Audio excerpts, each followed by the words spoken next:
That's all we need. That's all we need. Yeah. That is the perfect way to begin this episode. Welcome. Hello, everyone. Hi. Welcome to the Mixed Reviews. Hi, Louie. Hi, Gavin. Hi. So we just introduced ourselves by saying hi. Hi, I'm Gavin, and you're Louie. I'm Louie, and you're Gavin. And I'm Gay Rights. Yeah, Gay Rights. We're both Gay Rights. Yeah. Welcome to the Mixed Reviews. Mixed Reviews is a podcast, if this is your first episode, in which we talk about an actor or director or a mini genre, and we talk about what we like and what we don't like. And we have lots of fun. We mix up the reviews. We do. We watch as many movies as we can. Oh, yeah. And it gets complicated. Let's talk a little bit before we get into this week's episode about last episode, where we talked about Miss Regina King. Oh, my God. That episode is, I'm not saying this just because I put it together.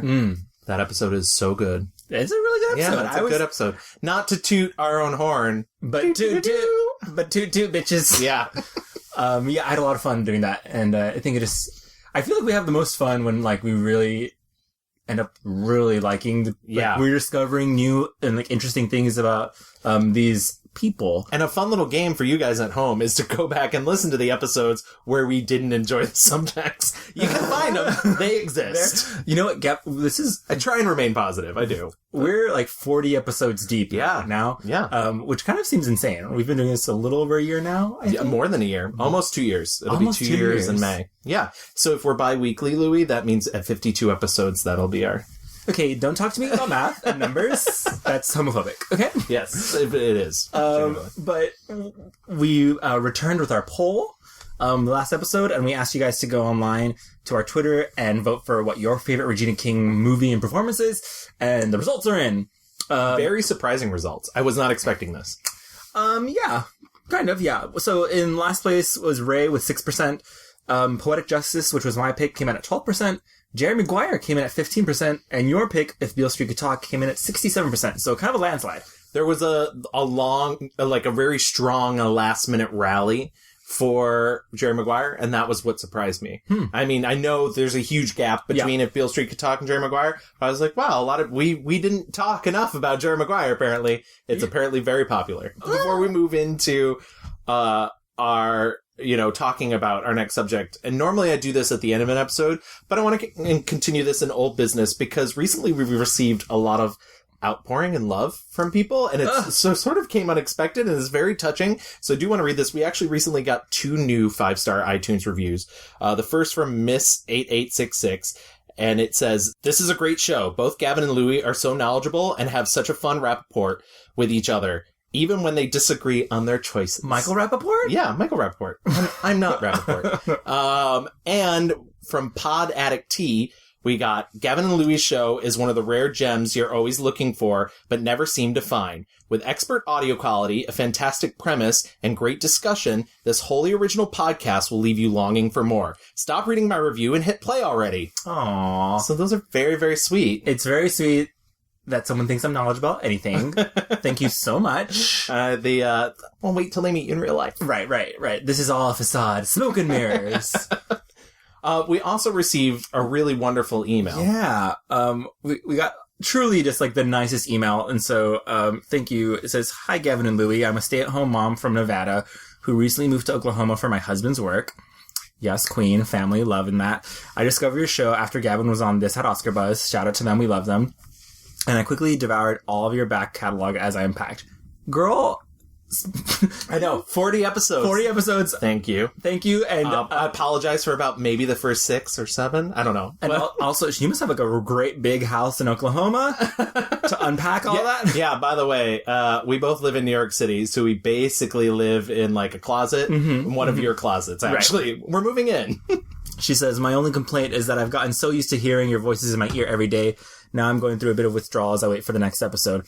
I'm taking solace in that my 5-year-old son has started mimicking me, who is mimicking Louie's scream whenever Gavin says something surprising. No signs yet on if my baby's first word will be casual, but I'm crossing my fingers. I love the show and thank you both for it so much.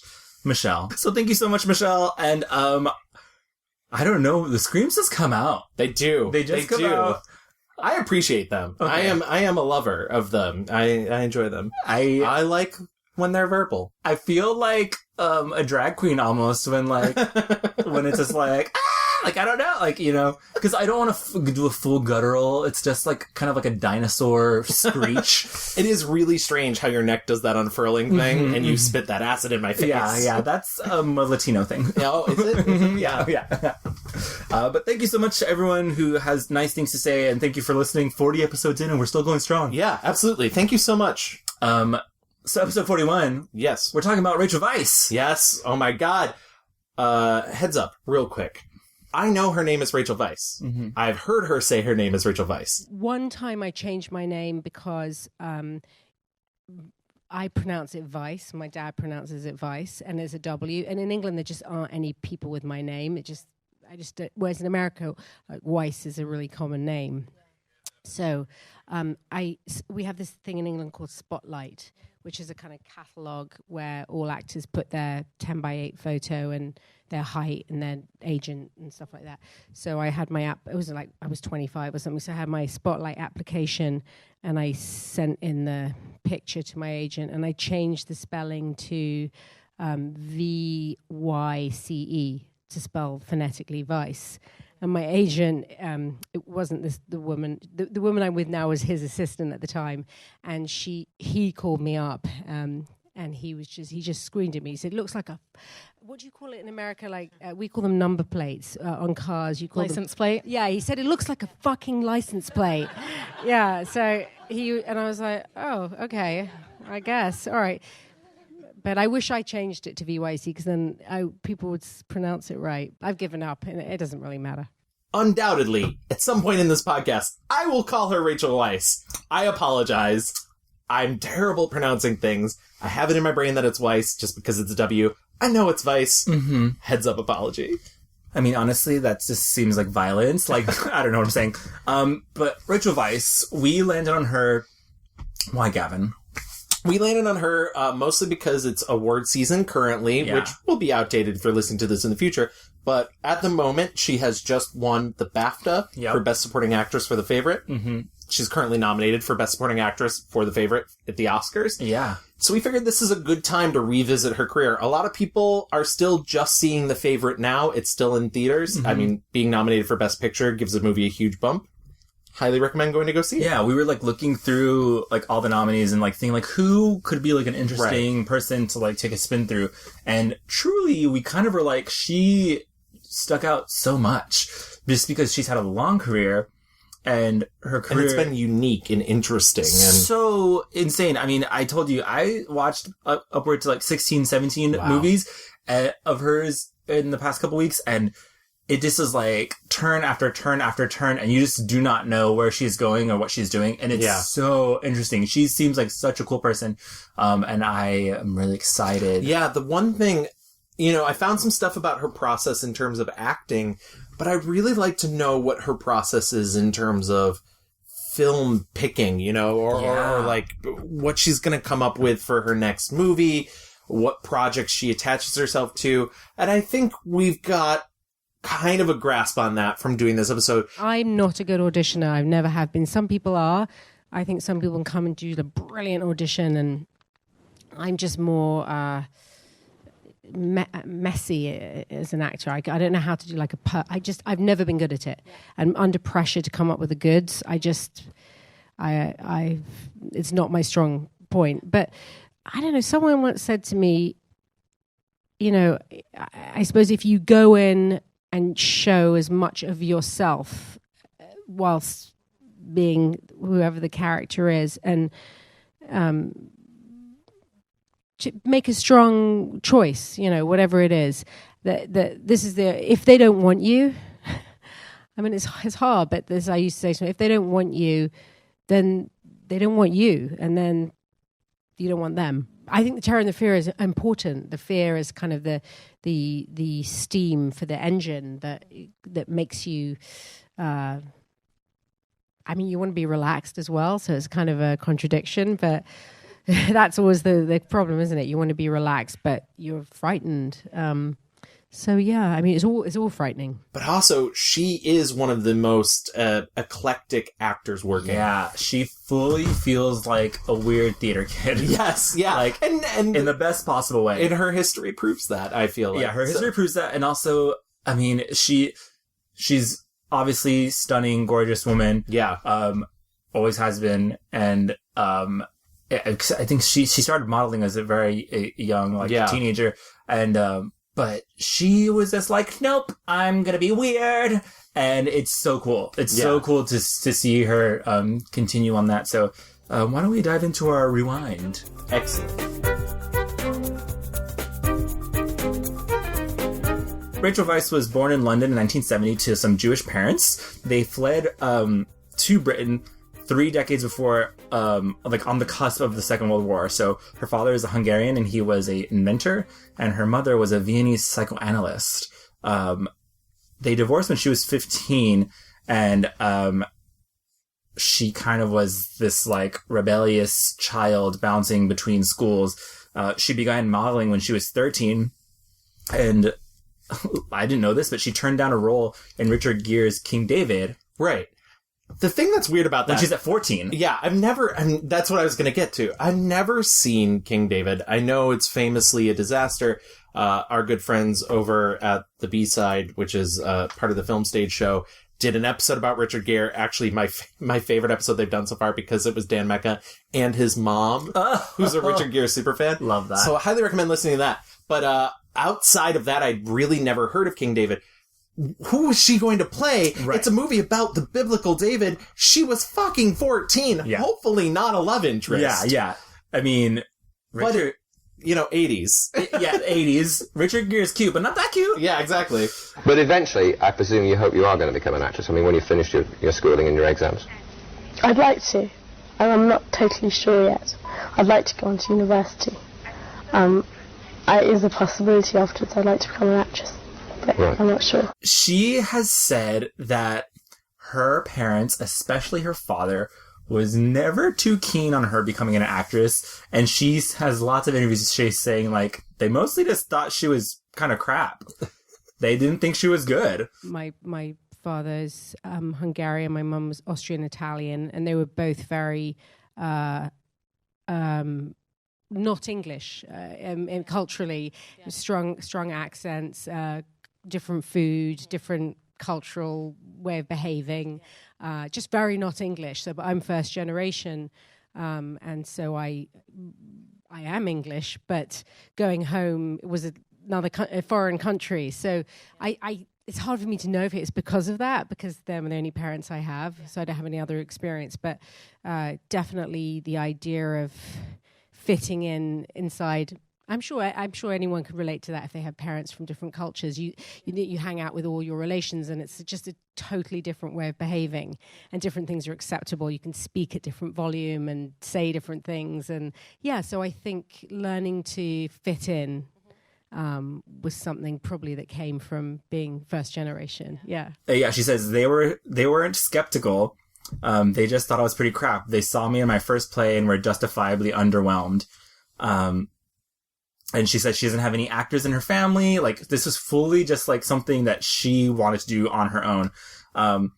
She went to Cambridge, I believe. Yeah, she went to Cambridge for college. And while at Cambridge, she steered clear of the theater scene there and fully just made her own acting theater troupe with all women. And they were called the Talking Tongues.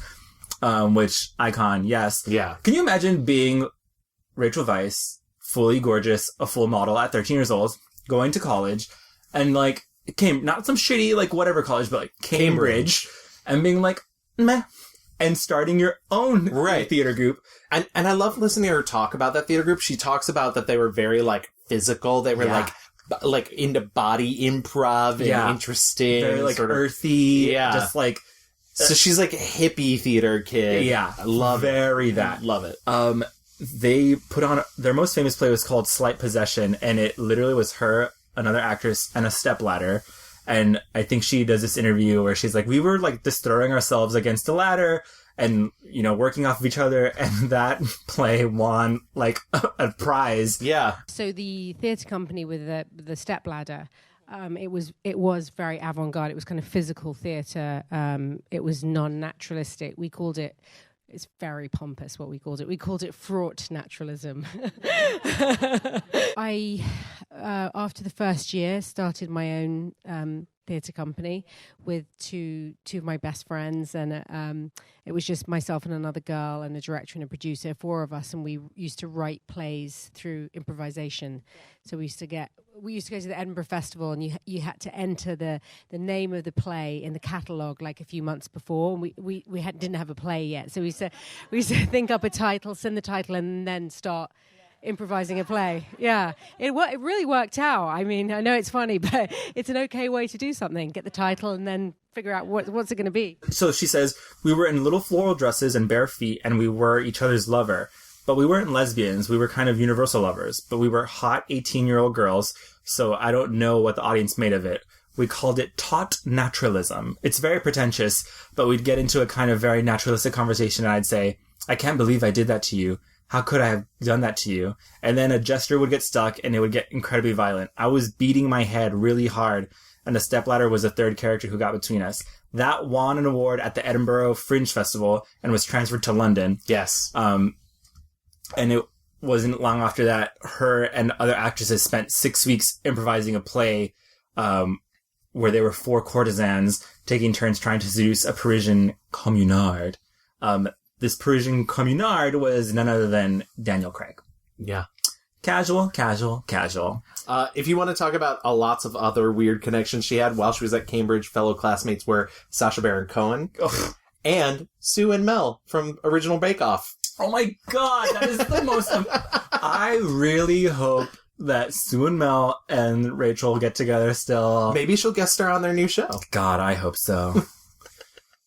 So she, like, from the very beginning, she has this weirdness that's always been her thing. She's, like, skewing from mainstream and just relying on that body. She's not afraid to be ugly, and I don't mean that in the sense that she will always be physically attractive, and she's not, this is no shade at other actors or actresses, but, like, she's not putting on, like, prosthetic noses or anything, but she's really okay with slipping into that dark night of the soul place and just bringing her characters to a real deep, dark level. I think it's it's less visually, it's more like physically, you know? Yeah, she can be really unappealing when she wants to be. Yeah, she says, acting natural felt very strange to me back then. It was much easier for me to stay in the world of the absurd.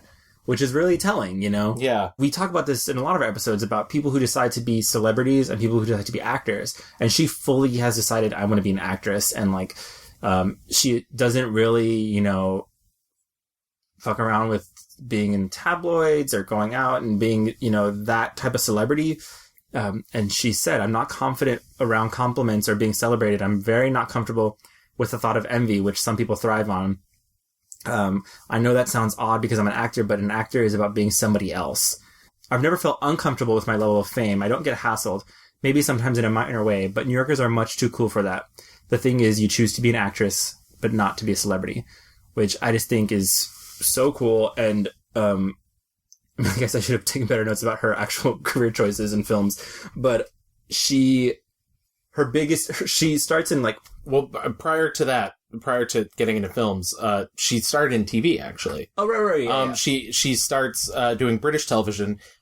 She was in The Advocates 2. She played a role in an Inspector Morse episode, Twilight of the Gods. And then, and I'm not sure we mentioned this in our Ewan McGregor episode, she did a 4-part miniseries called Scarlet and Black, starring Ewan McGregor, in which he was a man during the Napoleonic period who seduces rich women. Oh, I did not know that. Yeah.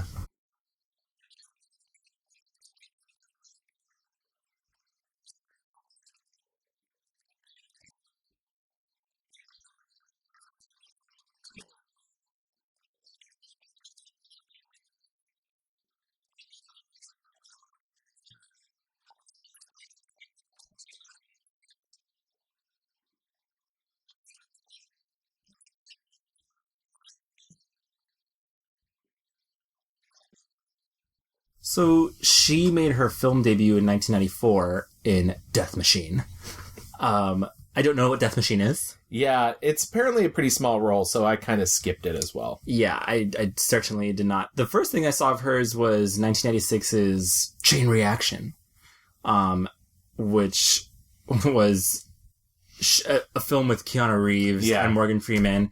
It's kind of a by-the-numbers thriller, quote-unquote. It's weird because it manages to both be like a really generic action movie with some pretty fun chase scenes, but also the most complicated plot in one of those movies that, like, unnecessarily complicated. Right. I mean, everybody has 4 motives. Yeah, it's very much like, we invented a thing, someone bad wants to use a thing, and there are some fun chase moments. I also have to say, why is Keanu Reeves the star of that movie? Why is he the machinist who figures out how to do the thing when she is the physicist? Yeah. She should be the star of the movie. Yeah. She should be the one who discovered the thing. But he's like, I make machines. Yeah. What do you say, Eddie? 20 minutes before it blows? Maybe less.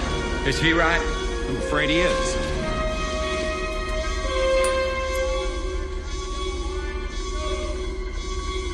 Well done, Eddie. Well done. She was next in Miranda Fox's Stealing Beauty, where she kind of has received this label of being an English Rose. Yeah. Which I think, like, when I think of that label, I think of her, I think of Kate Winslet. It's usually applied to, I think, actresses who kind of have that softness. Right. Who, like, very delicate. Marion Cotillard also kind of has that vibe. But I don't think Rachel Weisz is much of a English Rose. I think she's a little too freaky deaky to be an English Rose. You know, and I also have to say, it is really impressive that her like, second big movie would be a Bernardo Bertolucci film. Bernardo Bertolucci, who just passed away this past November. A very famous director. And so just, I don't know, I think it's kind of interesting. Though, he is on the outs because he basically filmed a rape in Last Tango in Paris. But whatever. Ooh. Well, okay, bye. I watched her next movie, 1997's Swept from the Sea, which was super basic. I thought. I was like, literally, I think in my notes, I wrote, like, Rachel plays some basic bitch. Her parents hate her because she's basic. Well, that's, you know what annoys me about that movie? So Swept from the Sea is also named after her character in some other countries. It doesn't carry the name Swept from the Sea. It carries the name Amy Foster. So ostensibly it's a film about her, but it's not. It's not. In fact, if anything, it's this film that's lightly about this homoerotic relationship between Vincent Perez and Ian McKellen, which is the more interesting story happening in that movie. But essentially in that film, it's a town in England, and a foreigner washes ashore from Russia with all these other men who die. He's the only one to survive. He's the only one. And the town hates him because he's a foreigner. This is The sea. The ancient sea. The dark sea. Cruel sea. That's where you came from. never saw such a thing. Only remember blackness and wind and the crying of children. It's where all the hearts of the earth that have been lost to love and to fear lie waiting to be reborn. Don't watch this movie. It's fine. I think I would say it's okay to watch the movie. Say, I'm going to disagree with you. I don't think it's a waste of time, but I think there's a much more interesting read on it. Plus, anything Kathy Bates is in, I'll give. Even for like the 4 scenes that she's in. Her real big debut breakthrough into Hollywood is in 1999, and she co-stars with Brendan Fraser in The Mummy in 1999. This is a huge movie. Oh, yeah. Huge. Absolutely huge. It's disrespectful that they tried remaking The Mummy when we have a perfectly good Mummy already. Exactly. We've got one. It's good. Yeah. It's fine. We don't need anything else. Like, we ignore the sequels, but we'll... I mean, even, like, the remake is worse than the sequels. Like, yeah.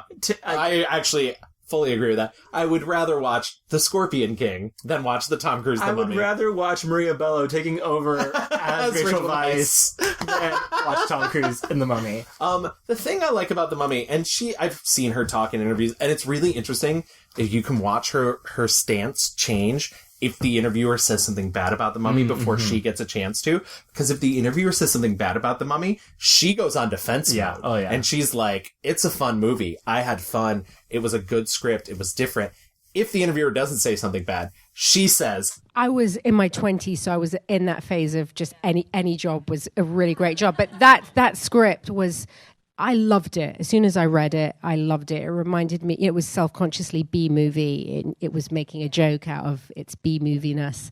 And I used to watch with my mum in England on Saturday mornings. They used to have like Saturday morning kind of adventure, black and white like half-hour thing, like Zorro, and I can't remember the names of all of them, but it was just, swashbuckling stuff, and I'd watched so many of those kinds of things as a child. When I read it, I felt like I knew the tone of it, that I knew the tone that this heroine would have. Yeah, and I love the fact she's sort of feisty. I sort of felt like she was stuck in the wrong genre because she was a librarian in an action movie, which just seemed like kind of very brilliant and wild. I think it's fun. I do think it's fun. I think I've rewatched it. I rewatched it this summer with a bunch of friends, and I was like, I can't hate this. It's bad in parts, but like just it is quintessential popcorn fun. Yeah, and like summer movies should be like The Mummy. Yeah, absolutely. It's silly. It's funny. It's big personalities. I mean, I don't even think we have to really dive into the plot. She's like a badass librarian who hooks up with an adventurer played by Brendan Fraser. Yeah. They accidentally bring a mummy back to life and they gotta stop him.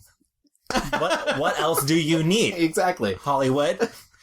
It was in this movie when I rewatched it for this episode, and I was like, oh man, like she's fully giving you the like broad, silly, like theater girl, and I was like, yeah, this is she's especially considering she's doing this after doing Swept from the Sea and like these kind of like very theatrical like longing. This exactly is stuffy, costumey dramas. Yeah, this is like already showing us her range. And that intro sequence where she knocks over the library books. Yeah. Yeah. I love her so much. I'm going to put you where you belong.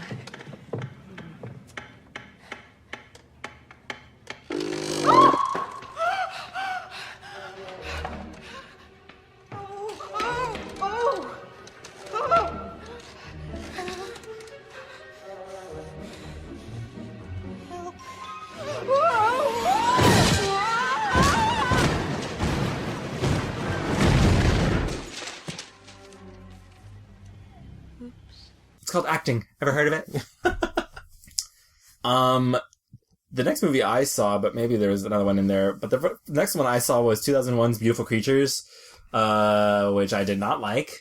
Yeah, Beautiful Creatures is a Danny Boyle / Guy Ritchie ripoff. It is very that.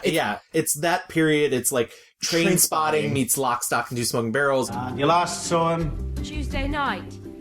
We'd been for dinner. We came home. Brian sat up drinking and I went to bed.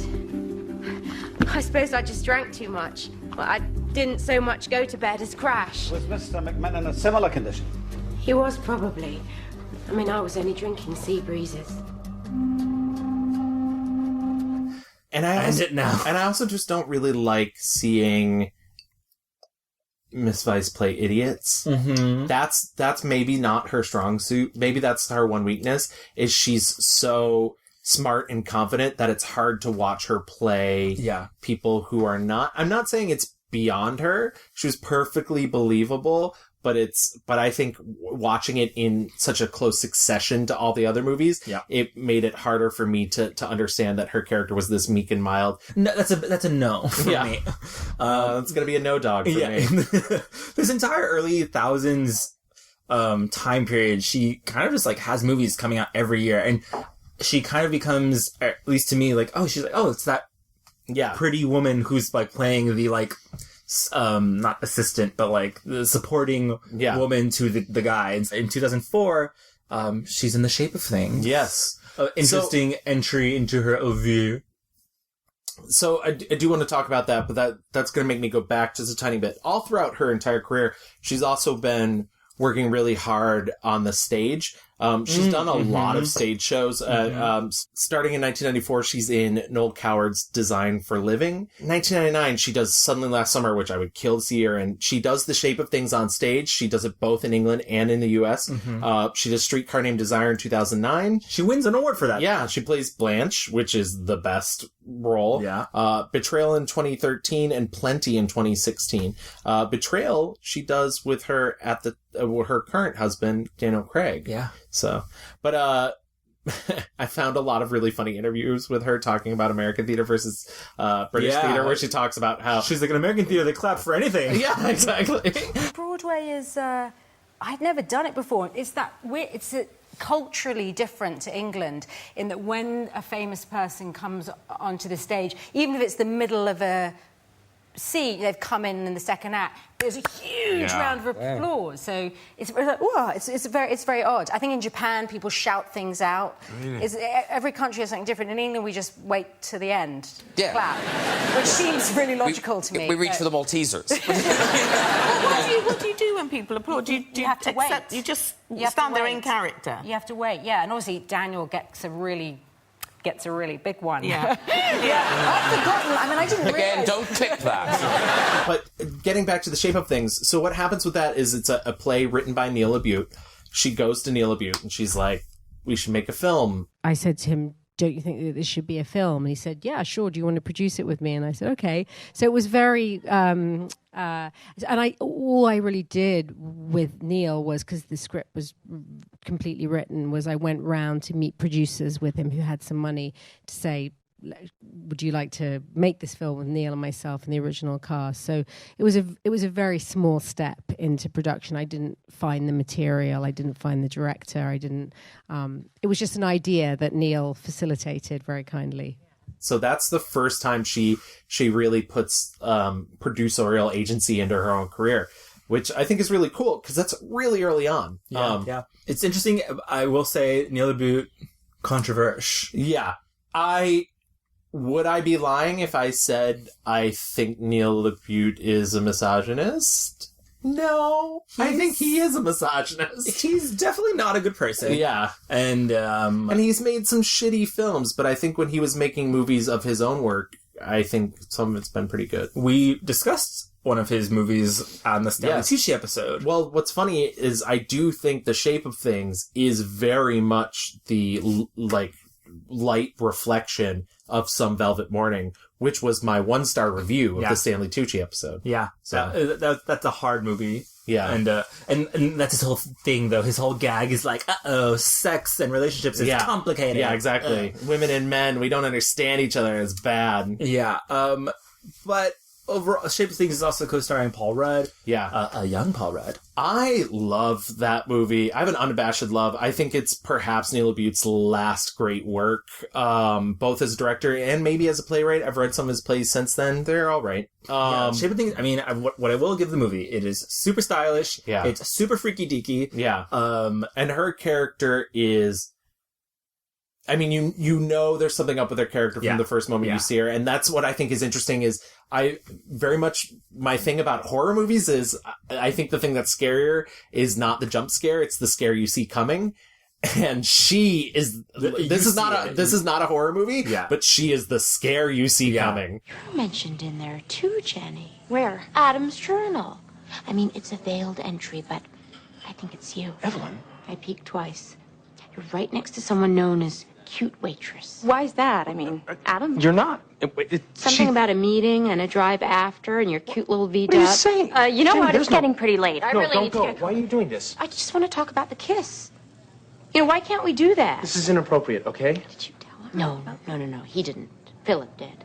We met and he told me all about it. The rest I got from Loverboy's diary. She's making that up. Wait, Philip told you about our talk? When? What else did he tell you? Lots of things. He's a very chatty guy when you wind him up.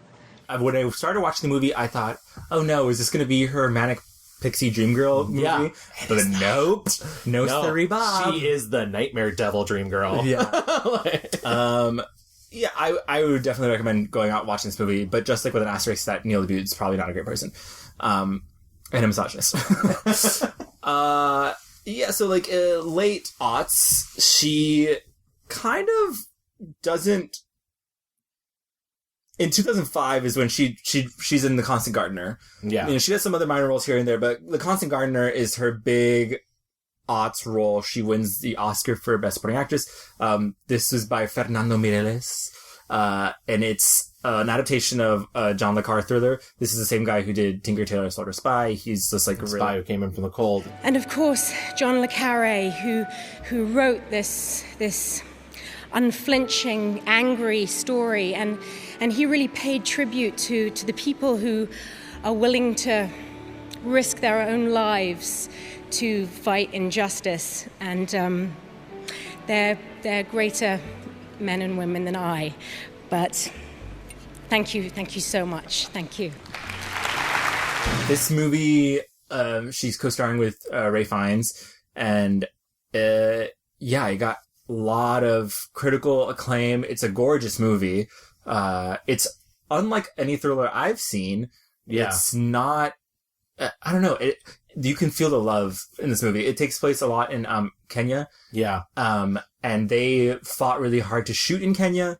They started a trust for the village that they filmed in to, you know, set up sanitation areas for them and just like infrastructure for more movies to come film there. And also they used a lot of non-actors in the film, which I also think is really brilliant. Yeah. Fernando, the director, he was like, if it moves, shoot it. Essentially, Rachel plays a like an activist, and she's married to Ralph Fiennes, who is a British diplomat, and they move, or like he's stationed in Africa, and she's with them, and she's just truly about, you know, getting aid to these poor people who live in Kenya. She truly is luminous in this role, and the movie overall is, like I said, like even comparing it to like a thriller like Chain Reaction or like that type of thriller, this is more of like a thriller of the heart. Yeah. Because even though there is like mystery, intrigue, murder, it's more just about like doing what's right and fighting for what you believe in, and relying on your allies and kind of overcoming, you know, greed and corporate nonsense. Are you all right? Yes, thanks. You were courageous. No, I was completely rude. It's just bad behaviour, and I... You were impassioned. I'm so embarrassed. Sorry. Please don't be embarrassed. I'm really sorry.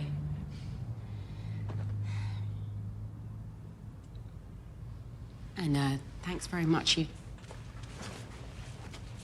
tried to protect me. Very feebly. No, you weren't feeble. I just... Anyway, it was a very dull lecture. It was a dull lecture, but even so, I shouldn't have... Look, can I buy you a coffee, or... I owe you a drink. All right, you can buy me a drink. Come on. Oh, I will say, I was like, she won this Oscar. Let me see who she was up against. She was up against some heavy hitters that year. She is up against one of the most heartbreaking Oscar denials of my entire history of Oscars, which is Amy Adams for Junebug. Yeah, Amy. I think they were the like top two people. And I'll be honest, if I had to watch someone beat Amy Adams, I'm fine with it being Rachel Weisz. But like, I love Junebug. Yeah, was that her first Oscar nomination? Yes, that was her first big breakout. Like in terms of everybody knowing who she is. But she was also it wasn't Smallville. Yeah, she was up against also like Frances McDormand, even though in a like not great movie like North Country, but like it's still Frances fucking McDormand. Yeah. I can't remember the other nominees, but they were like big names. Yeah. It was not just, you know, oh, it's a weak year. It was a strong year, especially for Amy Adams, who gave like such a great performance in Junebug. So that was in 2005. In 2006, she is in The Fountain with... Which her at the time was her husband, Darren Aronofsky, I believe. Yeah. So they met in 2001 when she was doing The Shape of Things backstage. And they were engaged in 2005, and they had a son who was born in 2006 in New York City. They lived in the East Village of Manhattan. Yeah, and so... Oh, maybe they never actually got married. I'm not sure if they got married or not. Yeah, I don't think they ever did. And I think she still might live in the East Village, because... So they're not together anymore, but... Yeah. She says that in 2010, they announced that they split up, and... She has not moved because she's like, Darren lives right down the street. Yeah. And so they raised their kid together. But she said that she was cast really late in the game because The Fountain took forever to make. Warner Brothers shut down production because the budget was insane. Years later, he had to remake the movie, but with like only $30 million or something. Yeah. Only. But like, you know, I know. Boo-hoo. Boo-hoo. But like, but also when you see this movie, it's like, oh, this movie is lots of graphics and like high concept. I mean, it's Darren Aronofsky. He's trying to like be like really heady with all that shit. I know people who love that movie. I do not. I'll be honest. I think she's good in it for like literally the third where she's Queen Isabel. I think her as the cancer one, I was like, her and Hugh Jackman just are not it for me. Yeah. What is that? They are not. Why do they not have chemistry? It is. And like, it's supposed to be an eternal love story movie. Yeah. And I do not. And it might just be because Hugh Jackman's character is so unlikable. Yeah. Especially as like, so The Fountain is like 3 different stories, but it's like maybe the same person who wants to live forever. The Fountain is a play on like The Fountain of the Youth. And it's funny because that's one of the few movies that I saw where I was like, oh no, I don't like her in this. But the thing is, after that, she's gone on to work with several other directors who are really great. I mean, she does Aragon, less said about that, the better. But, you know, she does Wong Kar-wai's My Blueberry Nights, which is not my favorite Wong Kar-wai, but she's really good in it. She does The Brothers Bloom in 2008 for Rian Johnson, which is a lot of fun. I don't know if you got a chance to... Literally, My Blueberry Nights and The Brothers Bloom are 2 of the movies that I did not watch. The Brothers Bloom, I really think is fun, and I like... One of the things I like about her character in The Brothers Bloom is she is sort of so... And I've heard her talk about this in interviews. She's sort of humorless. She's sort of the straight man to the comedy that's going on. Not that it's a full-on comedy, but it's got its comedic moments. I decided this wasn't a story about a miserable girl. This was a story about a girl who could find infinite beauty in anything.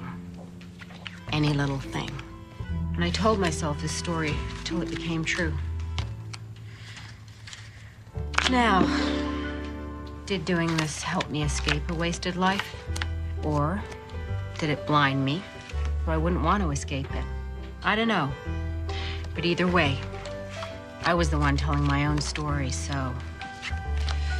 No, I don't feel cheated at all. In 2009, she does this really weird, like, Spanish co-production called Agora, where she plays Hypatia of Alexandria. Hypatia, thank you. Yeah. It is... That was... not good, but Alejandro Amenabar, I love the, like, guts this man has. Audacity. Because he basically makes a 2-hour and 10-minute film that's like an ancient Rome science lesson. Yeah. Oh yeah.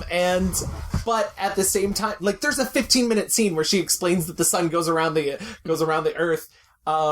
In this movie where people are cutting each other's heads off, and she's like handing Oscar Isaac her period blood as, like, you know, she plays this very important woman. She really is important to our history. Yeah. She's a philosopher. She's a philosopher, and it's during the time in which Rome has a lot of infighting because it's the switch between the old gods and Christianity coming in. The Roman Empire is basically falling, and everybody's acting like a zealot, like so everybody's busy cutting each other's heads off. And she's celibate. She's a philosopher. And she just really wants to discover this one thing. And eventually, obviously, she's a woman who's smart, so she's going to get fucking killed in the end.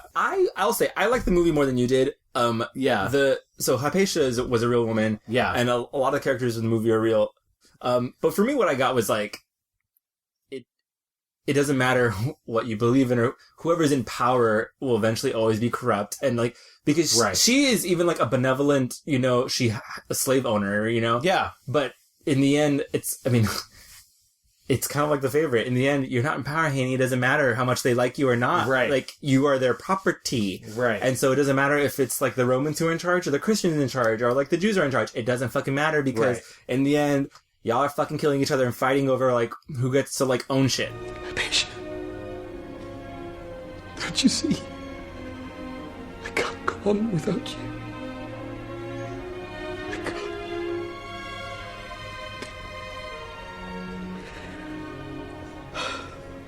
Without you, I can't defeat Cyril. Oh, Orestes.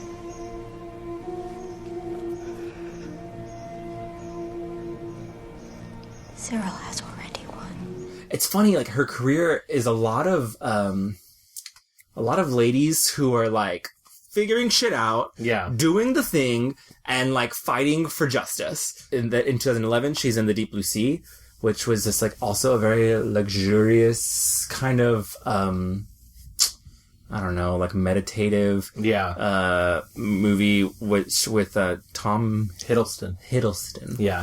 Fresh off of Thor, or around the same time with Thor. So not a lot of non-Wallander fans knew who he was. It's a gorgeous movie. Yeah. And I think she won, like, the New York Critics Best Actress Award. She was, like, on the long list for an Oscar. Didn't happen. She didn't get nominated. But, you know, it's around this time when you kind of see that she's taking less and less of the, like, kind of whatever side girl moments. It's less about being sort of an extra in her own films, like Swept from the Sea, and more about being sort of the focal point. But also just, like, being super interesting women. You know, in The Deep Blue Sea, she literally plays a woman who is finding her sexuality and pleasure, and the whole movie is about, like, pleasure and what the lengths you'll go to get pleasure. In 2011, she's in Dreamhouse with her current husband, Daniel Craig, Mr. James Bond himself. Do you know what you can buy? I've actually got one of those like screen visor things that you put up at the top that say Mrs. Daniel Craig. You know those things you put, so you can buy them, and you can. I've got one. No, wait a minute. You drive a car that says Mrs. Daniel Craig. I don't keep it up all the time, but just now and again, you know those sort of see-through. Yeah. What's the technical word? I've got a good idea. You have the screen visor, and I'll have Daniel. It's weird because around this time she kind of swings back into big blockbusters. She's in Oz the Great and Powerful, which that movie I hope she enjoys The House It Bought Her. Yeah, that movie is trash. That movie was made to sell things. Yeah. At Hot things Topic. that no one wanted. And what's wild is she's the best part of that movie. She is. Because that's not saying much. But because she's the only one who's actually making, like, choices. Yeah. It's weird. I want to talk about this a little later, but there's some weirdness, In 2015, she's in Paolo Sorrentino's Youth, which I thought was beautiful. She's in Yorgos Lanthimos' The Lobster, which is so fucking weird and so fucking cool. Like, if you needed proof that Rachel Weisz is that freak bitch, like, literally just look at the work she's been doing the last 5 years, where I feel like she finally has this full agency where she's just like, you know what? I am going to make those weird movies. I'm going to produce those weird movies in 2016. And what's great is a lot of these directors, too, and I've seen her mention this before, a lot of these directors she's written to herself. I've done it for quite a long time, and sometimes it will end up that you end up working with the person, but mostly not. But I think people don't seem to mind receiving letters of admiration. So I think it's kind of win-win. It doesn't. I've expressed admiration for directors and ended up never meeting them or never working with them. But Yorgos, I saw Dogtooth, and then I ended up meeting him. He was living in London, and we went out for coffee, and I said how much I wanted to work with him, and he said, "Well, I'm writing something at the moment. I'll send it to you," and that was Lobster. So that's how it started. So I think it's lovely to reach out to people that you admire. Yeah, it's so fucking cool. In 2016, she is in Complete Unknown, which she also produced. Yes, a weird little movie with Michael Shannon. Yes, it's a movie I mostly liked. I think the opening montage unfortunately sets it up for failure because it's so good. It's this movie where she I don't want to say she's a con woman because you don't really get the idea that she's taking money from people, but she's a woman who basically rewrites her own life every couple of years. Yeah. She just abandons her life, becomes someone else, and she's decided to go back and meet, see an old boyfriend of hers and his life. And what's the problem it has is I think the plot really runs out of steam. Like, there's some choices in the middle of the movie that I think are so fucking bonkers. On top of that, Michael Shannon is a really, really great actor. The role was too normal for him. Yeah. He's too interesting of an actor to play this sort of boring milquetoast. Well, I think that should have been more of like an everyman sort of guy, and Michael Shannon's not it. I was moderately disappointed, but I think it's worth a watch. Yeah. Then you get Denial. Yeah. By Mick Jackson. Denial is another movie that I felt very similar to Agora, where it's a movie I liked, but also I think was a more interesting lesson than it was a drama. And that's not to insult anybody who's in it or the filmmaker who made it. I just think I think there's a lot of scenes in it that are very prescient to what's happening right now. I see a lot of... Denial is a movie about... She plays a Holocaust historian who gets accused of libel because she says this really disgusting Holocaust denier is lying to people. Yeah. And so he brings her to trial in England where the burden of proof is on the accused, not the accuser, like the American justice system. Right. And so essentially she has to prove that the Holocaust actually happened. Everybody's so fucking good in that movie, but everyone is very good in that movie. And and again, so interesting, like, this is probably one of those movies where it's like she's playing a very Jewish woman. Yeah. An American Jewish woman. And a real person. So she has that person to actually talk to and get the sense of. Yeah, she's a professor in Atlanta, who I think, though, is from the Bronx or Queens. And so she has a very New York Jewish accent. And every time Rachel does an accent, I just think it makes me laugh a little bit. Yeah. Not like she's not doing a bad job. No, but I know it makes me laugh because she's committing so hard to it, and it's a full character choice. He came with a chisel. That's right. And he hacked away. Correct. Illegally, without any permission from the authorities.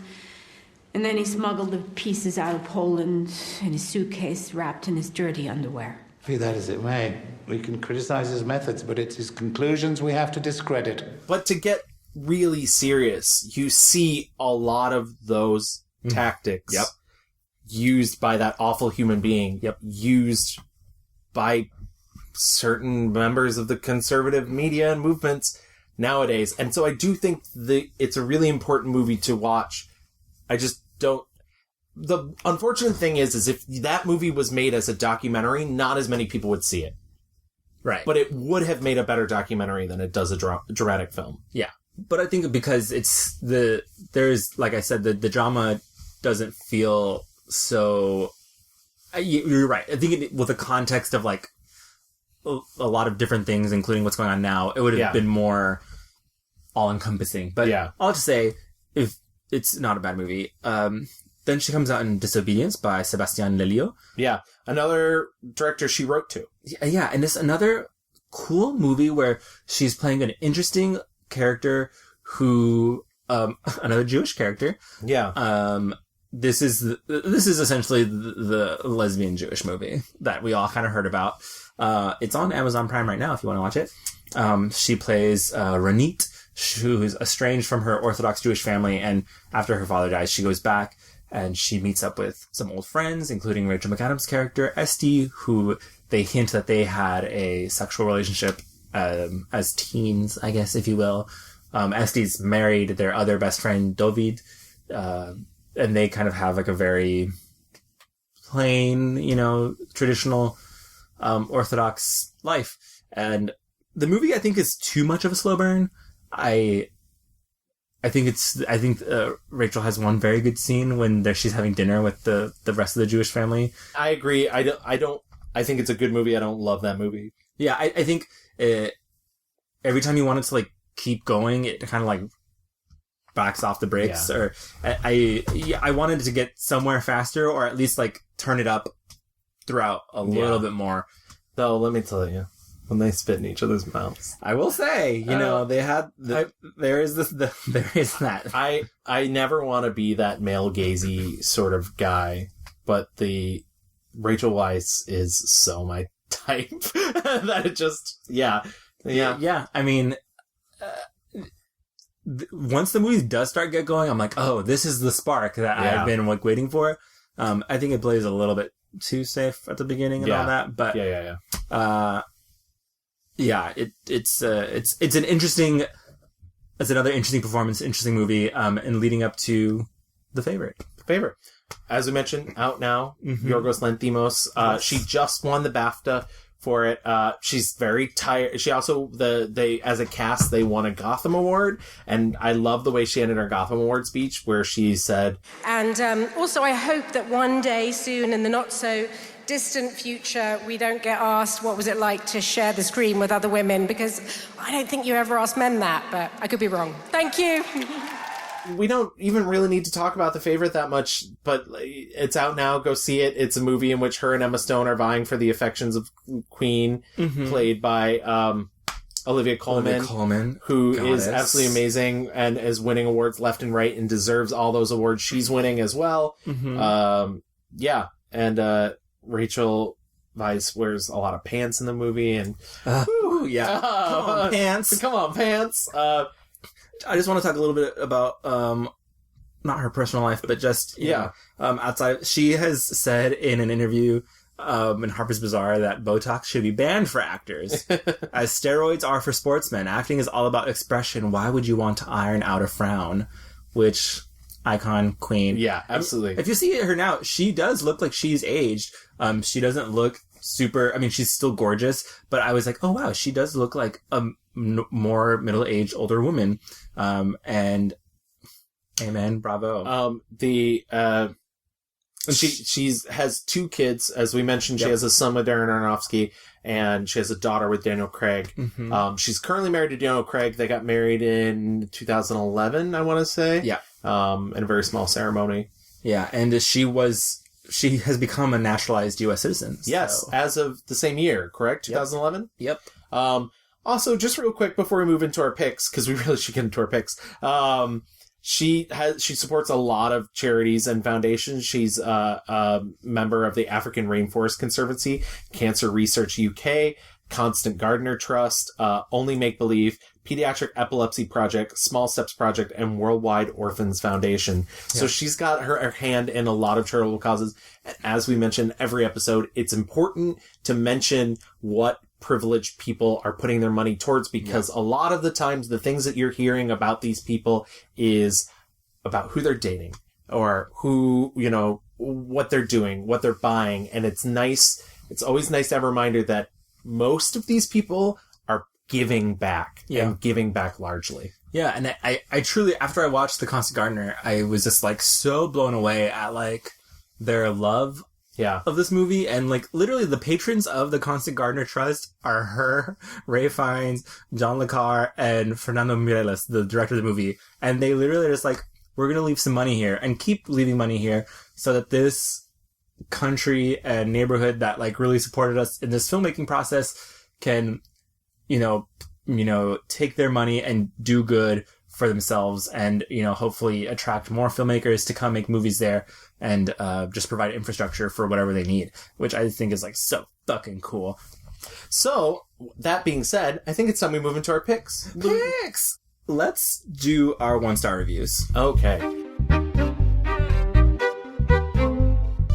I'm going to go first, because I rarely ever go first for the 1-star reviews, because I'm always scared that you're going to pick something that I picked. But I just hate this movie so much that So I picked 2013's Oz the Great and Powerful. Amazing. Yeah. Amen. Bless. She plays Evanora, who's the Wicked Witch of the East, but she's secretly really the Wicked Witch. She is getting all of her machinations together. Her sister played poor by Mila Kunis, whom I love, who she turns into the Wicked Witch of the West by feeding her a poison apple, which is Snow White, honey. Right. Check yourself. Mila Kunis, who's we love, we celebrate. Miscast. And she does not have the range. No, the worst performance of the film. And this is a movie with James Franco. That's saying a lot. And also, whoever was this, the designers on this movie was iconic Wicked Witch of the West. The green, the hat, the nose, what shall we do? When they finally reveal what she looks like, I was like, is this a joke? Yeah. Is this what they decided on? Yep. Cannot believe. They did her no favors. So just a very, very brief, Oz is a con man who has to go up in a balloon to get away from a strong man that he's been fucking the wife of, and he goes up, gets trapped in Oz, it cons his way into everything. They all think he's this magical wizard. He's not, has to, because all of these weird, like, Disney, Alice in Wonderland-esque movies have to have a war. Yeah. There's a war that goes on between the witches. You have, as I mentioned, Rachel Weisz playing Evanora, the Wicked Witch of the East. You have Mila Kunis playing the Wicked Witch of the West. You have Michelle Williams playing Glinda. And, like, really just... doing nothing. Yeah, literally, I don't know if she was just like, I just played Marilyn Monroe. Yeah. I can do it again. Snooze City. Yeah, and everybody feels bored. Literally, there's a showdown between Glinda and Rachel Weisz, and you're right. You're 100% right. Rachel Weisz is giving the best performance in the movie. It's still a bad performance. Yeah. There's a scene where she shoots electricity out of her hands and she's fighting Glinda, and they're like shit talking to each other about the bubbles and everything. Yeah. You and I aren't finished yet. You have the throne, Glinda. What more could you want? You can't give me that. You took what mattered most to me. My father. I'll never again feel the comfort of his kindness. But I'll settle for the freedom of his people. Of course, Glinda. I think at the very least they deserve that.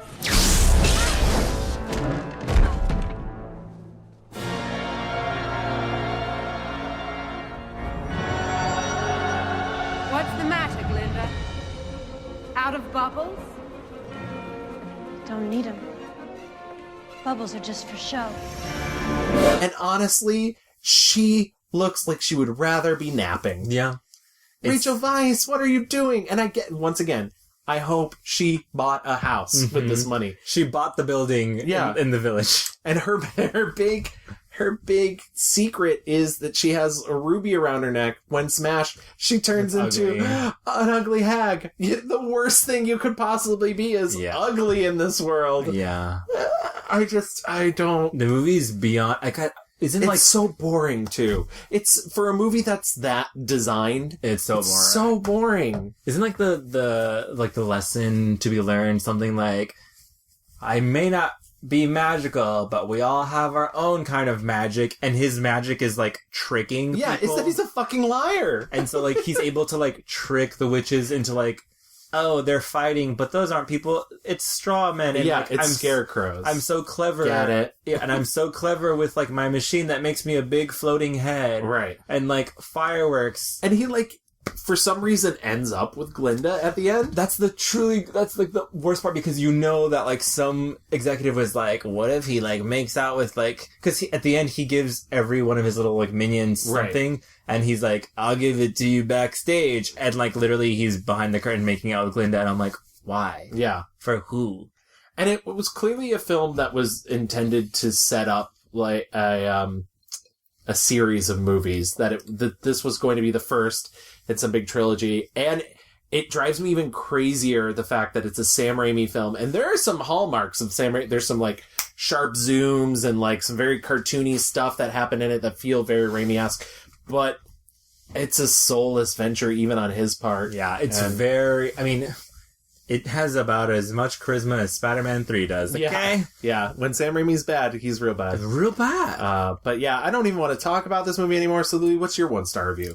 My 1-star review comes from the same time period as Oz and the Great and Powerful. Mine is 2011's Dreamhouse. Oh! And it's funny because, like I mentioned earlier, she is very not good, I thought, in The Fountain, which she made with her then partner, Darren Aronofsky.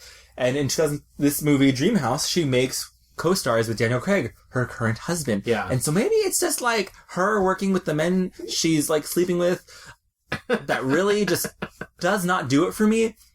Dreamhouse, you didn't watch it, right? Yeah, so, there's so many movies, and I really prioritized some of the earlier ones because I hadn't seen a lot of them, and so I did miss it, and I know I should have because she is married to Daniel Craig, but also my favorite memory of Dreamhouse is the twist was spoiled in the trailer, which I've never seen before. Yeah. I'll let you continue, but the whole like thing about like that, it's ghosts. Yeah, they're ghosts. Yeah. They told me that you're not really here. What? You and the girls are dead.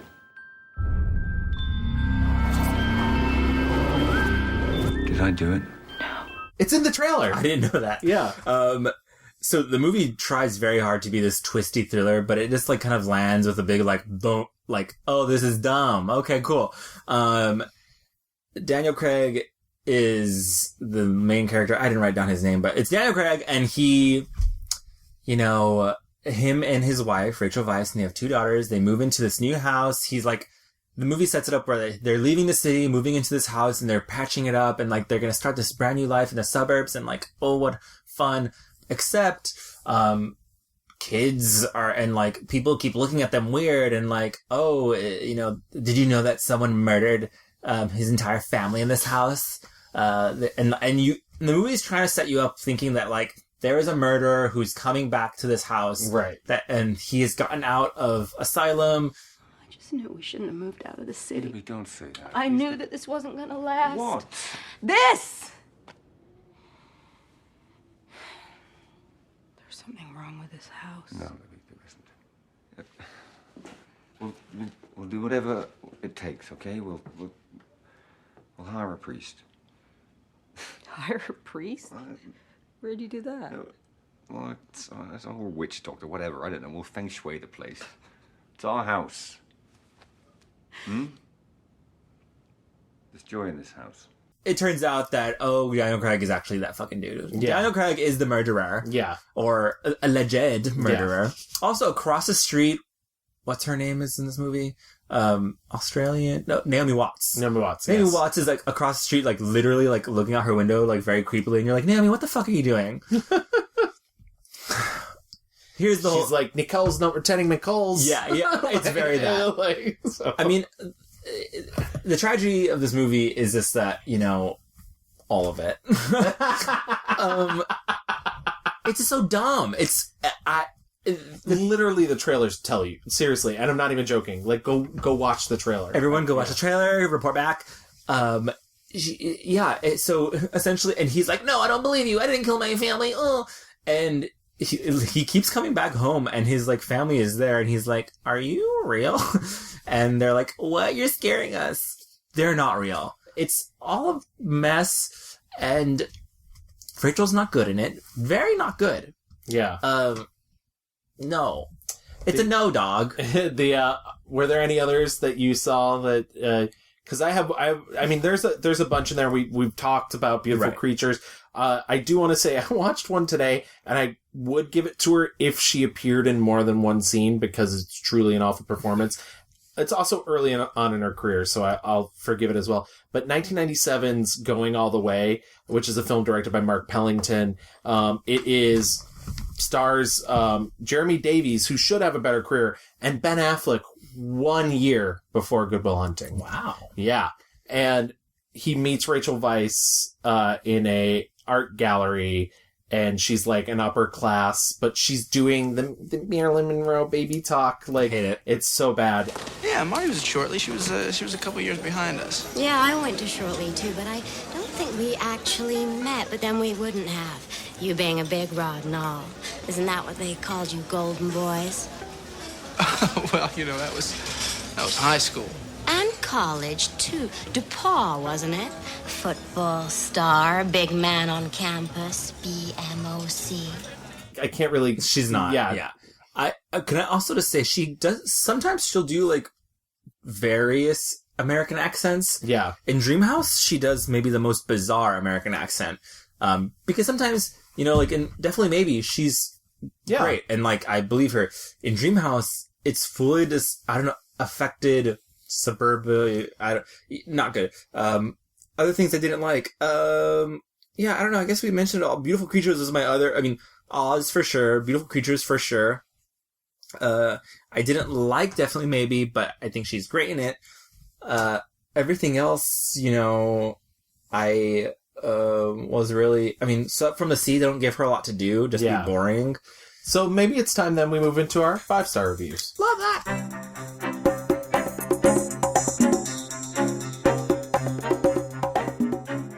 we mentioned my 5-star review already, but for all of the interesting sort of wild and out there characters she plays, my favorite performance that I've seen her do was in 2011's The Deep Blue Sea. I think perhaps maybe because... Yeah, I know. I am a little bit surprised. I figured you would be. Oh, you did? Yeah, I did. I really love the movie Brief Encounter. This is very much a companion piece to the film Brief Encounter, which is a David Lean, Noel Coward film. And so Deep Blue Sea set in the 1950s, as you mentioned, it's about a woman. She's having an affair with an RAF pilot who had like a huge World War II experience. She's married to a judge who's an older man, slightly effeminate, like kind of some gay overtones, who's like way more in love with his mom than he should be. Right. But it's clear she has feelings for this man and is in love with him, and he just doesn't reciprocate it in the physical sort of way.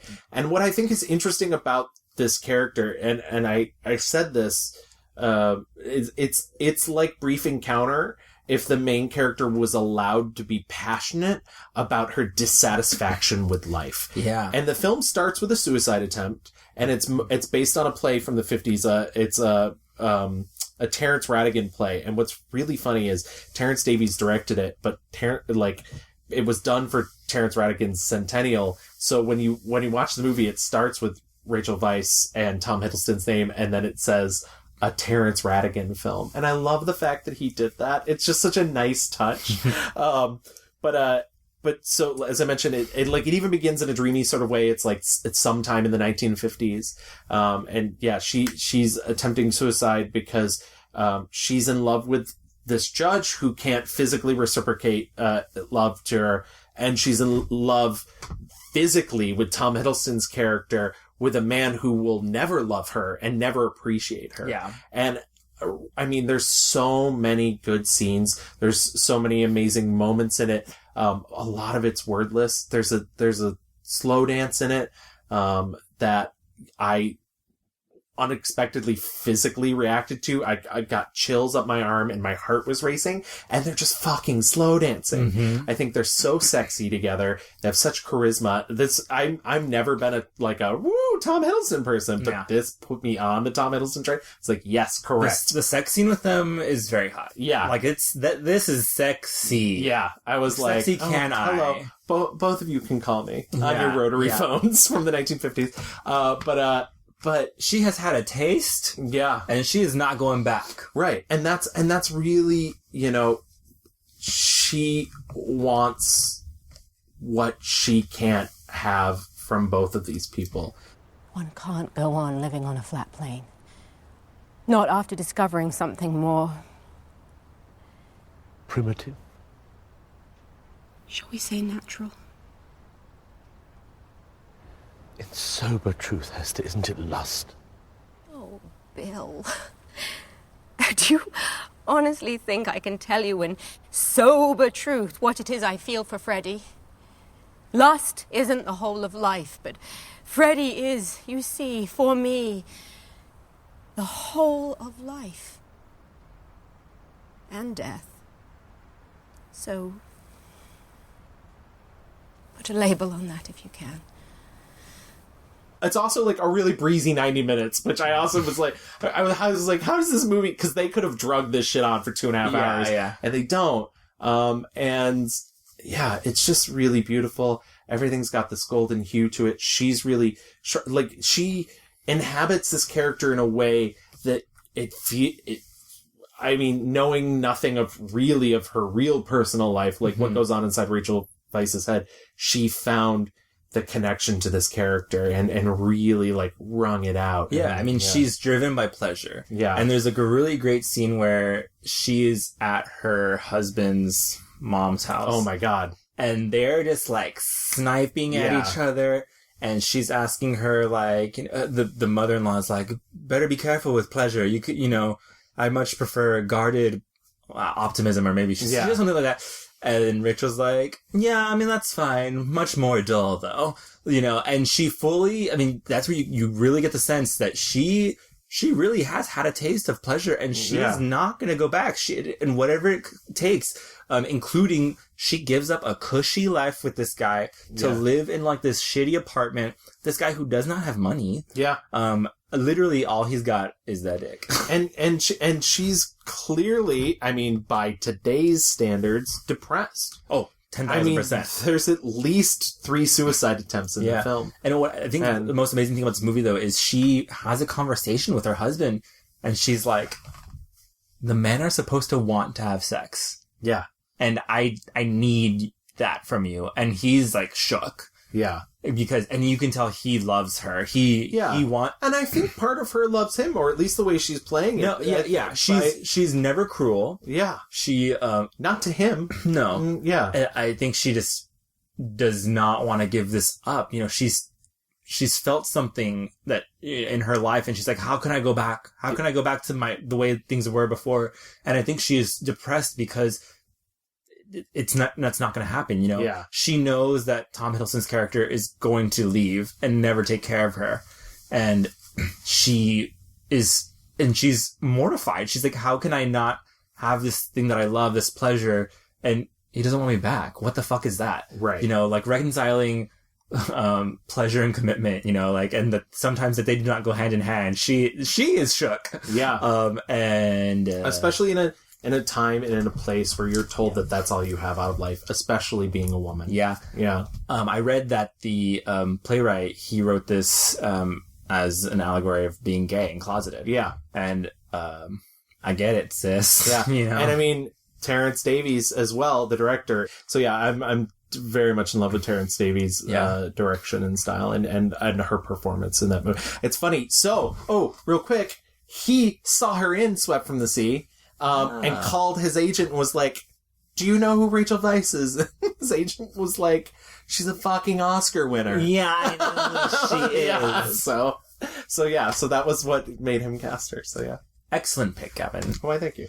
My pick, I was racking my brain backward and forward. I was like, what is it? And I was like, Louie, just stop. Look in front of you. The answer is clear. It's basic, but God, I love The Favorite so much. I do think there's something about Yorgos's direction of her that brings a particular type of performance out of her, because I also think she's really brilliant in The Lobster. The Lobster as well. is so good. If you remember, it was either like last episode or 2 episodes ago when I was like, don't talk to me about The Lobster. Yeah. Because literally, I went and saw that by myself when I was living in San Francisco, fresh off a breakup. And I saw The Lobster, and I was like, I need to call my ex right now. And I fully, like, reignited a relationship because I was like, oh my God, like, being single and, like, together. And, like, that movie fucked me all the way up. Yeah. Okay? I don't want to have to become a lobster. I get it. Right.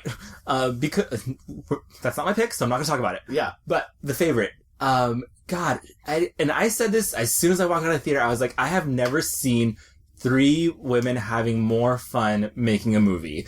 You can just tell the pant work. Amazing. The makeup, the wigs, everything. And just, God, the scene where she fully grabs Queen Anne by the neck and puts her up against the wall and is basically like, bitch, I know what games you're playing and I'm here to tell you I am that bitch. Right. It's incredible. And what's great about that is Queen Anne fucking down for it. Yeah, and Queen Anne is like, yes. Yeah. Yeah, you saucy little minx. Yeah. It is so good. And just like all of her line readings in this movie, when she says, let's go shoot things.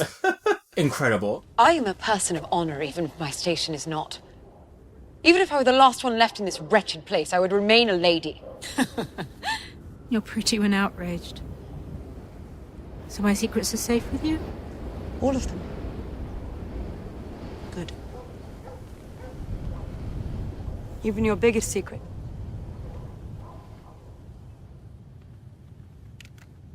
Abigail? If you forget to load the pellet, the gun fires, makes a sound, but releases no shot. It is a great jape, do you agree?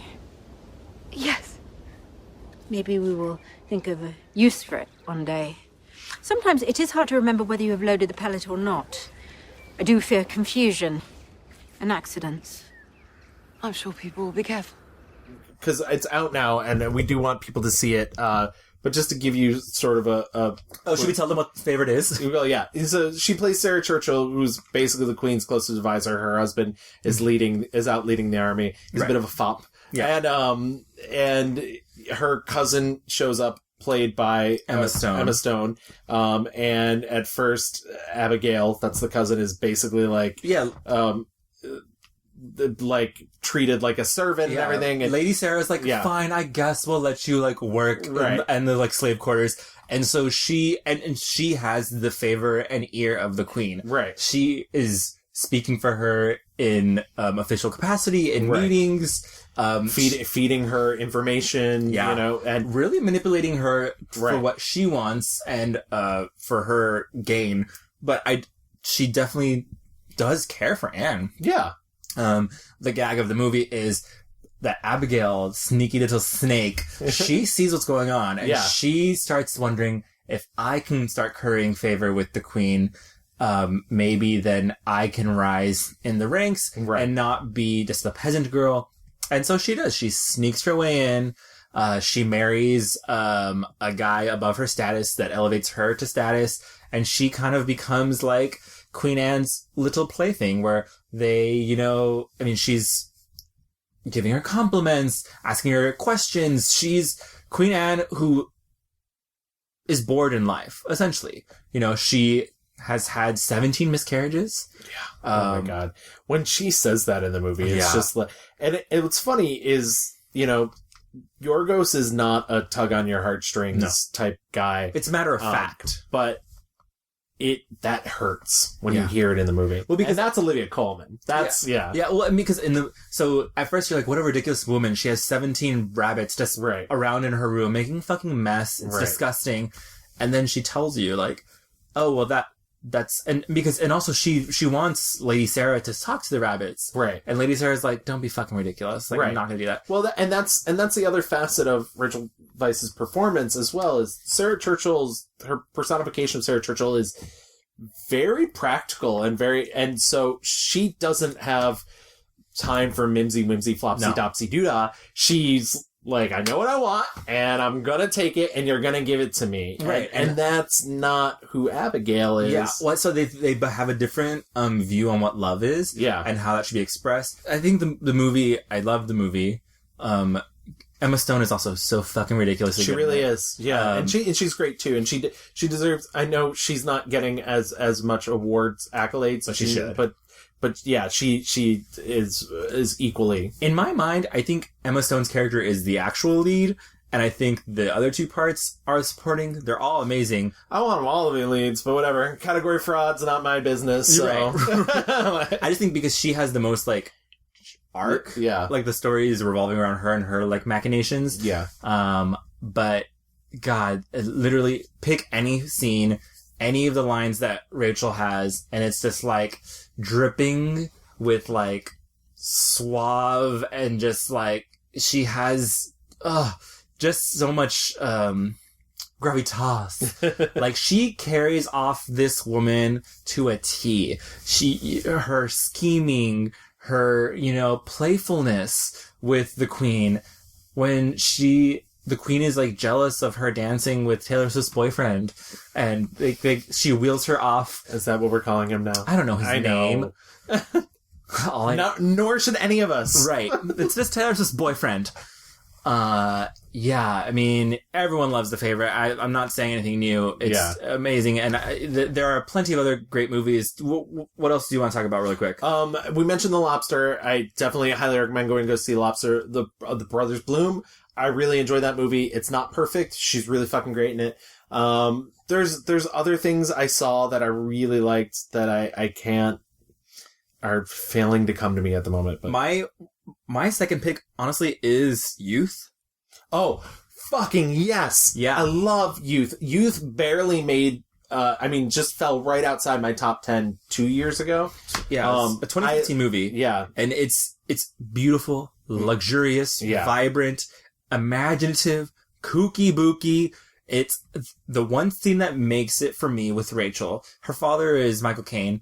They're all basically like famous in some respect. Yeah. Rich people who are in the Swiss Alps, kind of like supposed to be relaxing and enjoying themselves, except they're all going through such terrible hardships within themselves. The movie's all about aging and like what you've done with your life, what you're going to do with your life.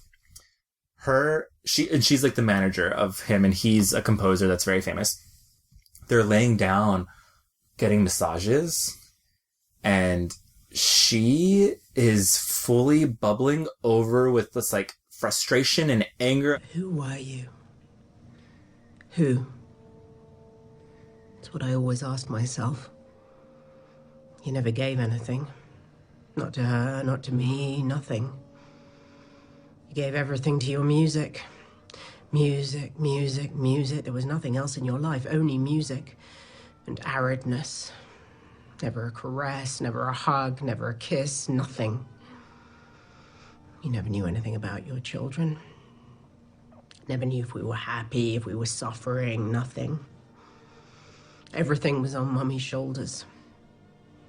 At home, the only thing you would ever say to her were 2 words, quiet Melanie. And Mummy would explain to us, quiet, Daddy's composing. Quiet, Daddy's resting, he has a concert tonight. Quiet, Daddy's on the phone to someone important. Quiet, Daddy has Stravinsky coming to the house later tonight. You wanted to be Stravinsky, but you didn't have a single drop of his genius. Quiet, Melanie, were the only 2 things you knew how to say. Because she so controlled the entire movie up until there, and she like spills it all out, and then just brings it all back. And the massages just continue. God, that movie's so stylish. Yeah. A casual, quick Paloma Faith, a casual, quick Jane Fonda. Oh my God, the Paloma Faith thing? Yeah. I said, is that Paloma Faith? And then literally her line is, I'm Paloma Faith. Yes. And Jane Fonda's great. I actually think that's one of the best brief Jane Fonda performances. Paolo Sorrentino is one of my favorite current working directors, I'll be honest. And so good. Just watch anything by him. He did Gorgeous. The Young Pope. He did, The Great Beauty. Just watch his stuff. Another great supporting role that she's in. Absolutely. So I think that would bring us to our fast forward. Yeah, let's do it. So I don't really know what Rachel Weisz has upcoming. Rachel, what's going on, girl? What's going on, girl? Give us a call. Girl, where do you think you're going? I don't see anything on her future IMDb for what's coming up next. If she's taking some time off, that might be great. I've heard her talk about taking time off to raise her kids. She works when she wants to, and she's very clear about picking the projects that she likes to do. Well, I'm not working. I've just been it's very hard. I don't know. I'm tired, but it's also extremely joyful. So it's amazing. I have a little girl, so it's a wonderful thing. But I don't have any tips for getting through over-tiredness. But it's I'm not filming anything. So yeah. So what would you like to see from her in the future? I mean, now that we've seen her in The Favorite, where it's a fully, it's a dramatic role, but she's so funny in it. Yeah. I'm wondering if there's any more like comedy to mine from Rachel Weisz. I've also heard her talk about comedies, and she said she would love to do comedies, but she doesn't think she's naturally funny.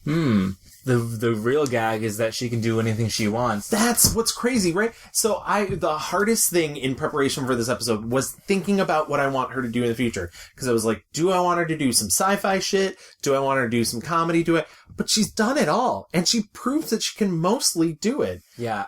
I can tell you what I don't want to see from her, but I think she's past that doing this.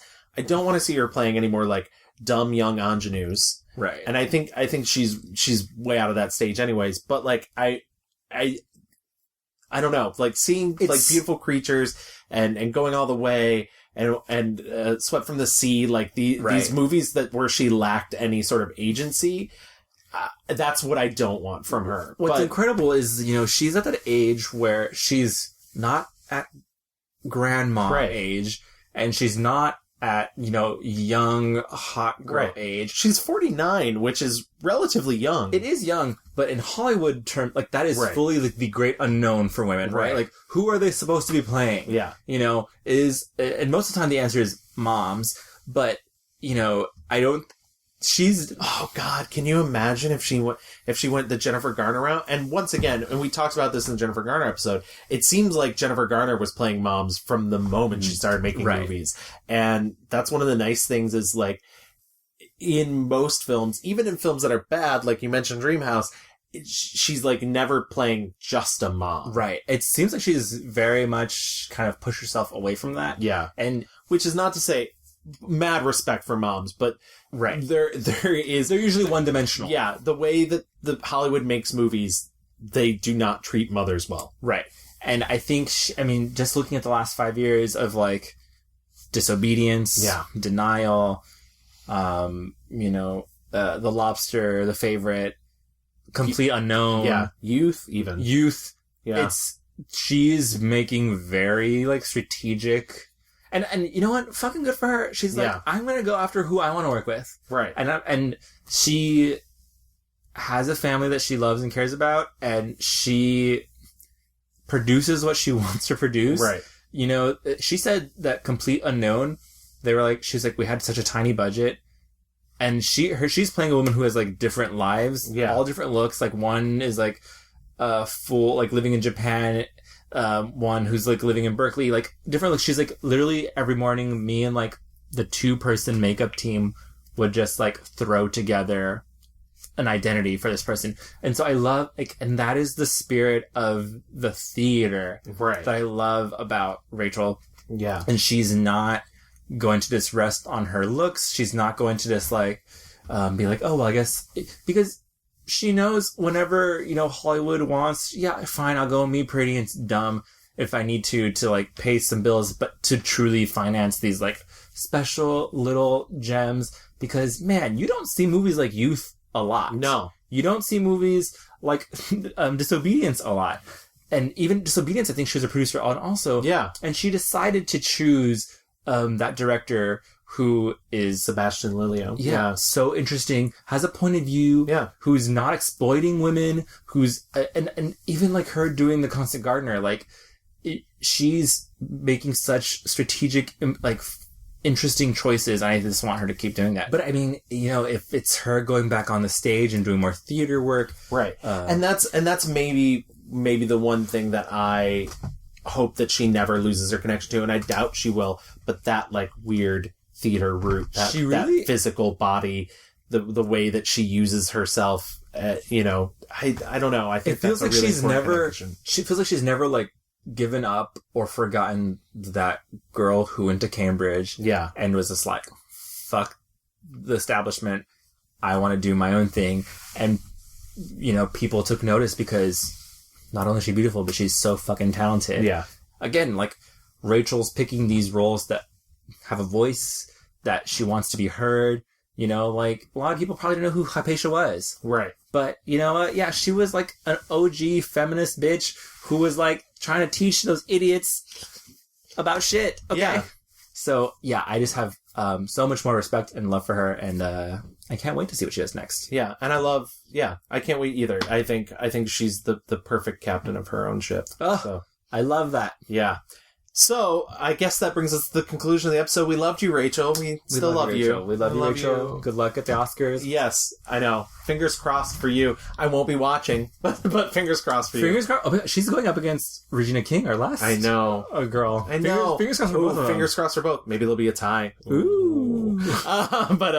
So if you enjoyed the Mixed Reviews, you can always contact us on Twitter at The Mixed Reviews. You can also find us on Facebook. You can also email us at reviewsmix@gmail.com. And just listen to us wherever your heart desires. Oh my God. We are on iTunes, we're on Stitcher, we're on Spotify, Google Play Music, iHeartMedia. If you are on iTunes, if you'd ever be so kind to leave us a 5-star review, write us a review as well. What that does is it helps other people find us, and we can all be friends. Guys, send us more like nice notes. Yeah, exactly. We read those ones up top, and we really enjoy getting them. We will be back in a little bit longer than 2 weeks because we have a very special guest coming up. Chris File. Chris File of the Sad Oscar Buzz. Yes, and he's coming on to talk about Julianne Moore. Another smarty pants. You keep bringing smart people into your house that I am in? Very much looking forward to that episode. He's a great guy. And also, that connects back to Sebastian Lelio. So, oh my God. Because he directed Gloria, which has now been remade as Gloria Bell. With Julianne Moore. With Julianne Moore, which Chris has seen. Really? Yeah. Was he at Sundance? I don't think he was at Sundance, but he's been many... He's been places. Yeah, he's been places. Oh man, we're going places, Gavin. Yeah, we're going places. So thank you very much for everybody for listening, and we'll be back again in just a little over 2 weeks. Thanks, guys. Bye. Bye-bye. Well, pardon my money, 'cause I've got a crush, my